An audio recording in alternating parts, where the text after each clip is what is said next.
Hey guys, welcome back to our channel. আজ আমি তোমাদের এমন একটা মন্দির দর্শনে নিয়ে যাচ্ছি যেটা কিন্তু পুরোপুরি তারাপীঠ মন্দিরের আদলে তৈরি। এটাকে বলা হয় দ্বিতীয় তারাপীঠ মন্দির।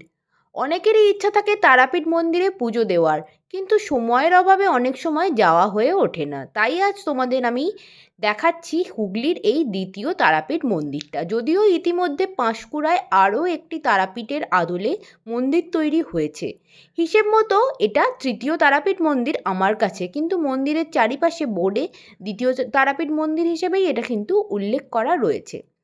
এই মন্দির খোলার টাইম সকাল 7:30 থেকে 10টা। ভোগ খাওয়ানোর সময় দুপুর 1টা। 12টার মধ্যে গেলেই ভোগের টিকিট পাওয়া যাবে। ভোগ খেতে হলে আমি স্ক্রিনে একটি নাম্বার মেনশন করে দেব, তোমরা চাইলেই সেই নাম্বারে কিন্তু যোগাযোগ করে নিতে পারো। আর এইটা কিন্তু পানপাতা তারাপীঠ মন্দির। এবার বলি এই মন্দিরে তোমরা কিভাবে আসবে। হাওড়া টু আরামবাগ লোকাল ধরে তোমরা আরামবাগে নেমে বাস বা গাড়ি বুক করে নিয়ে যেতে পারো এই মন্দির। কতুলপুরগামী বাস ভায়া ব্যাঙাই স্টপেজে নেমে টোটো পেয়ে যাবে, যেই রাস্তাটা একলোকের দিকে যাচ্ছে। কামারপুকুর জয়রামবাটি যারা আসতে চাও তারাও এই মন্দির ঘুরে নিতে পারো। মন্দির থেকে কামারপুকুর জয়রামবাটি যেতে সময় লাগবে 20 থেকে 25 মিনিট মতো। এটাও একটা ভালো কিন্তু ট্রিপ হয়ে যাবে।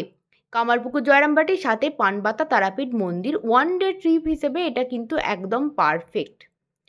তো আজকের মতো ভিডিওটা ছিল এই পর্যন্তই। ভিডিওটা ভালো লেগে থাকলে অনেক অনেক লাইক কমেন্ট শেয়ার করে দিও। আর এরকম টাইপের নতুন মন্দিরের সন্ধান পেতে তোমরা কিন্তু আমাকে কমেন্টসে অবশ্যই জানিও। আমার চ্যানেলে আমি অনেক রকমের ভিডিও বানিয়ে থাকি, কিন্তু যদি তোমরা এই ধরনের ভিডিও দেখতে চাও আরও বেশি পরিমাণে, তোমরা কিন্তু আমাকে কমেন্ট করে অবশ্যই জানিও।